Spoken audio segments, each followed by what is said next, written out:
Hello viewers, আজ একটা report দেখাবো। রিপোর্টটা হচ্ছে, আপনার নামটা বলুন। রিয়া সরকার। রিয়া সরকার, বয়স হচ্ছে 35, 35 বছর বয়স। ওনার একটা ব্লিডিং এর সমস্যা ছিল, মানে ব্লিডিং অত্যাধিক বেশি হতো। তো ট্রিটমেন্ট চলছিল। যাই হোক, তারপরে ওনার শরীর খুব দুর্বল হয়। আমি দেখলাম যে জিভ দেখলাম, চোখ দেখলাম, সবকিছু দেখলাম যে একটা প্যালার ভাব, অর্থাৎ অ্যানিমিয়া আছে, সিভিয়ার অ্যানিমিয়া দেখলাম। তখন আমি রিপোর্ট করতে দিলাম। এই রিপোর্টগুলো সব আছে, দেখছেন। এটা প্রোব থেকে রিপোর্ট করা ছিল। মালঞ্চ আমাদের এরিয়াতে, উত্তর চব্বিশ পরগনায় মালঞ্চ বলে একটা প্রোব রিপোর্ট আছে, মালঞ্চে অবস্থিত। এখানে ওরা হিমোগ্লোবিন দিল 5.5, মানে সিভিয়ার অ্যানিমিয়া। এই 5.5 অ্যানিমিয়া কারো থাকলে তখন তো শুধু মেডিসিন দিয়ে হয় না, তখন ব্লাড ট্রান্সফিউশন করতে হয়।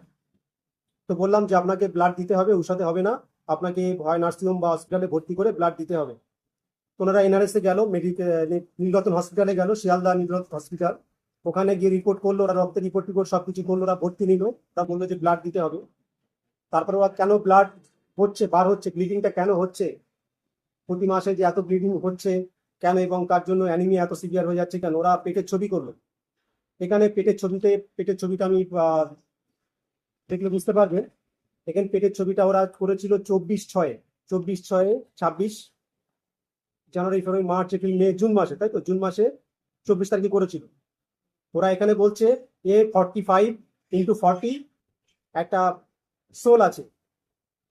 এখানে বলছে পোস্টেরিয়র মায়োমেট্রিয়াম সোল আছে।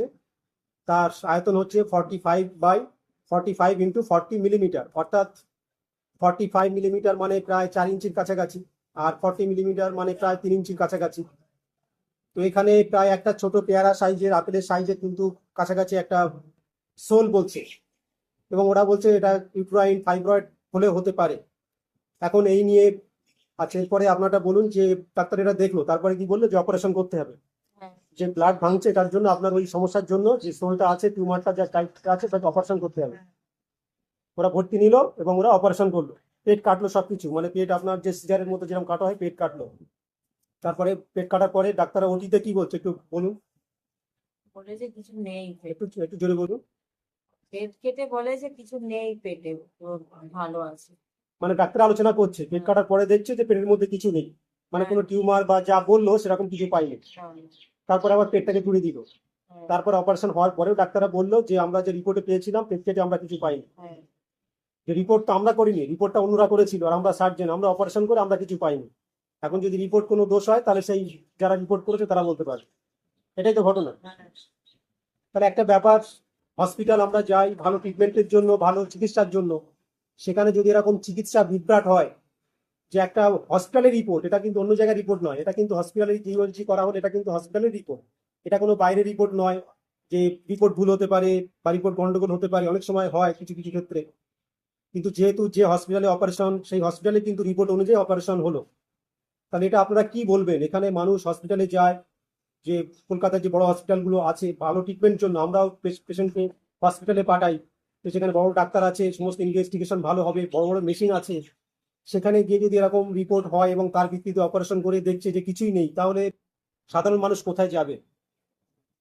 তো এটা আমাদের আমার যারা অডিয়েন্স আছে, দর্শক আছে, তাদের মন্তব্য চাইছি, তারা কি বলতে চাইছেন এই ব্যাপারে, হসপিটালের কতটা দায়িত্ব আছে, পেশেন্ট পার্টি কি করতে পারে।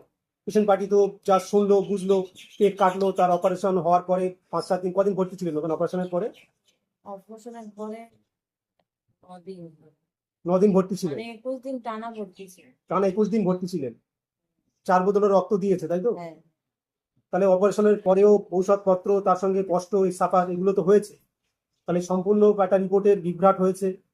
তো এর জন্য দায়ী কে, এটা আমরা কি করে বলবো? আমরা সাধারণ মানুষ, আমরা হসপিটালে যাই ভালো ট্রিটমেন্টের জন্য, সাধারণ মানুষ যায় হসপিটালে ভালো ট্রিটমেন্টের জন্য, সেখানে যদি এরকম চিকিৎসা বিভ্রাট হয়, তাহলে আমরা কি করতে পারি বলুন? এটাই হচ্ছে ঘটনা, এটাই বলার জন্য আজকে ভিডিওটা করলাম। পেশেন্টের কাছেও আপনারা শুনলেন ব্যাপারটা। তো জাস্ট আপনাদের মন্তব্য জানতে চাইছি যে আমরা এর জন্য কি করতে পারি, কোথায় গেলে সুরাহা পাবো। ঠিক আছে। আর রিপোর্টগুলো আমি আমার স্ক্রিনে দিয়ে দেবো, রিপোর্টগুলো দেখলেও বুঝতে পারবে যে কি রিপোর্ট এসছে, তার ভিত্তিতে কি ট্রিটমেন্ট হয়েছে। তো এখন মোটামুটি ঠিকই আছেন, তাই তো? এখন কাটাটাগুলো বা ব্যথা ট্যাথাগুলো অত আর নেই, কিন্তু হ্যাঁ, একটা পেটে একটা ভারী হয়ে আছে, আর একটা অস্বস্তি একটা আছে। হ্যাঁ। ওটা একটা বড় অপারেশন, 9টা সেলাই পড়েছে, হ্যাঁ। 9টা সেলাই পড়লো। তো ঠিক আছে, আজকে এই পর্যন্তই। ধন্যবাদ।